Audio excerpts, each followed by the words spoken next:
On est avec le citoyen et vous êtes de retour pour vos chroniques hebdomadaires. Et ouais, ça fait une petite pause, 2 mois de petite pause pour venir en force.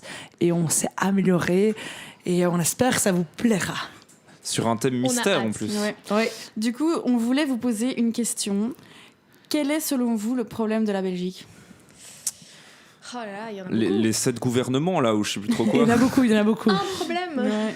Par rapport au thème d'aujourd'hui qui est Back to School, Quel est le problème principal ? qu'on en parle beaucoup pour le moment. L'éducation. L'éducation, on se rapproche. On se doute. Ça touche un peu. Nous, on s'est dit que c'était le format du calendrier académique et principalement le ça fait a changé, que effectivement. ce n'est pas la même chose C'est vrai. en Wallonie et en Flandre, parce qu'évidemment, pas le même ministre de l'Éducation supérieure. Donc ici, pour le moment, le calendrier académique, c'est on rentre mi-septembre, on a environ 14 semaines de cours, 2 semaines de blocus, 3-4 semaines d'examen, 1 semaine de congé, de nouveau 13 semaines de cours, rebelote par rapport au blocus, 1 mois de, entre guillemets, congé pour ceux qui ont des secondes cesse, et puis paf, encore 1 mois d'examen. Et ici, il va y avoir un changement. Est-ce que vous avez entendu un peu parler de ce changement ou pas ? Ouais, j'ai entendu parler, mais du coup, ça va être style 1 mois de vacances. Les vacances seront plus longues en hiver, mais après, c'est un peu Dans un peu plus, toi ? Non, vraiment pas. Et donc, ce qui compte faire, c'est qu'on commencera un petit peu plus tôt les cours, et donc pour avoir vraiment, on aura nos examens plus tôt. Donc, on aura début décembre des examens, oui. et comme ça, on a vraiment réellement 2 semaines de vacances à Noël, en fait. Et on commence pas les cours en août, du coup. Ouais, c'est ça, ouais. On avance tout de environ 1 mois. Ouais. Et donc, comme ça, on a les vacances de Noël pendant la période de Noël et de Nouvel An. Et c'est vraiment 2 semaines de break. Et c'est ça va être normalement sûrement basé sur le système même comme il y a dans les écoles primaires, secondaires, donc 2 semaines en même temps. Et donc, ça fera du bien d'avoir 2 semaines de break. Et puis après, on va réenchaîner, donc on va recommencer direct après.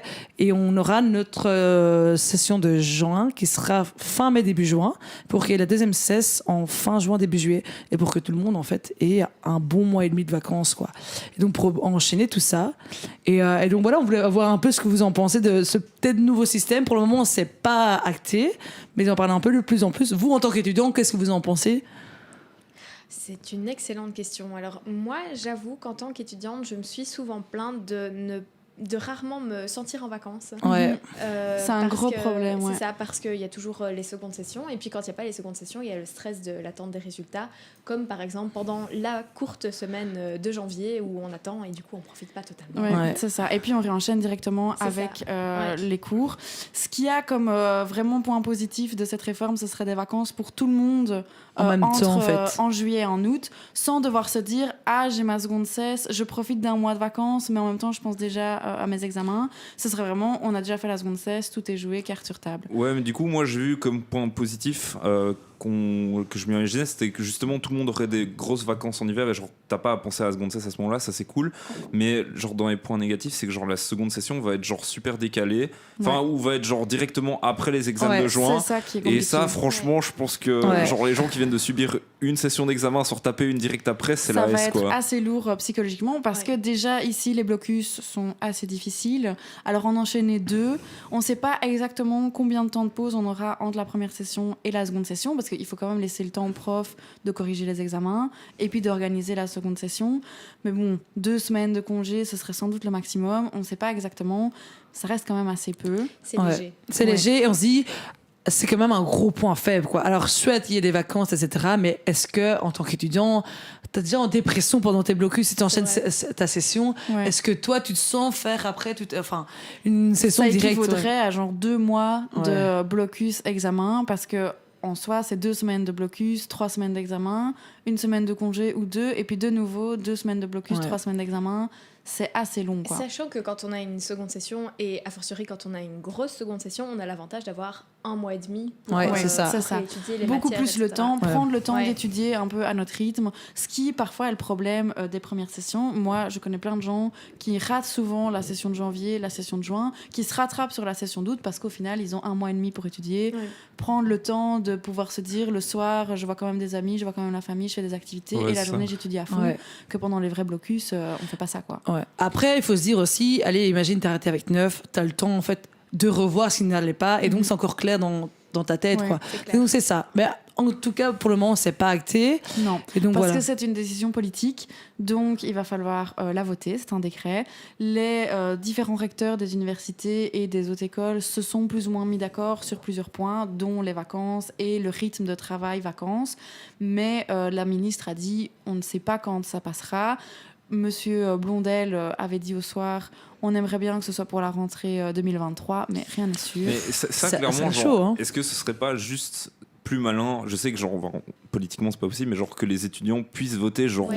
enfin je sais pas, C'est moi, C'est ça, ça désolé, mais concerne ça, nous, ça personnellement, concerne ouais. les étudiants, c'est les ministres qui prennent la décision. Ouais. Pourquoi est-ce que genre on laisserait pas faire au moins, genre même si genre eux prennent la décision, au moins genre faire une espèce de référendum en mode, Ouais, une genre, consultation des ouais, étudiants. genre on consulte ouais. les étudiants, qui veut changer, qui veut pas changer, et ça donne déjà un meilleur avis Ouais. sur. Mais ça, c'est un des problèmes Et en peut-être politique. Hein. pouvoir aussi avoir des lettres ouvertes, dire nous aussi on a des conseils à donner, on pense que ça pourrait mieux fonctionner d'une telle manière ou quoi, qu'ils auraient peut-être pas pensé ou qu'ils ont pensé mais que ça fonctionne pas, mais au moins que notre voix soit écoutée. Je ne sais pas du tout comment ça se passe. Mais je sais que c'est, mais dans tout, hein, dans tous les domaines, c'est le problème en politique, c'est que voilà, ils mettent des lois, des choses en place, sauf qu'en fait, au final, ça fonctionne pas. Mais eux, ils sont pas sur le terrain et donc ils mettent ça sans vraiment connaître et donc Ouais. c'est ça le problème. C'est ça Donc qui voilà. est difficile aussi. Les recteurs se mettent ensemble et discutent, mais c'est pas eux qui prennent la décision. Ouais. Ce sera Glatini qui présentera ça au Parlement et c'est le Parlement qui décide. Mais bon, eux, Ouais. ils sont plus dans le milieu étudiant.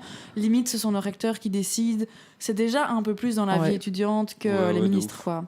Donc voilà, et c'est ça. Et aussi, ben, si c'est décédé en Wallonie, c'est pas spécialement la même chose en Flandre. Non. Ouais, du coup en Flandre c'est différent, c'est Oui, que c'est ça un resterait autre- la même C'est- chose. C'est pas le même ministre de l'Éducation dans le supérieur, comme c'est le cas pour l'enseignement obligatoire, ce qui est un problème aussi pour l'enseignement obligatoire. Nous, on a changé de rythme, donc 6 semaines de cours, 2 semaines de vacances, 6 semaines de cours, 2 semaines de vacances pour les primaires, les secondaires et les maternelles. Mais en Flandre, c'est pas du tout le cas, parce que c'est pas le même ministre. Donc nous, on est à l'université, c'est pas le même ministre non plus. Si nous, on fait la réforme, eux, ils la font pas spécialement. Ils nous suivront peut-être, mais rien n'est sûr, quoi. La Belgique reste un bon gros bordel. hein, comme ça dit. Exactement. Et je crois que ça va être le meilleur mot de fin. En tout cas, Ouais, merci, ouais. merci le citoyen pour Avec cette plaisir. chronique informative. Ouais. Toujours un pense, plaisir de venir chez vous. Je pense que vous avez bien mis, genre vous avez bien expliqué ce qui était un petit peu pas très clair dans Ouais. la tête Ouais. des gens. Donc merci beaucoup pour ça.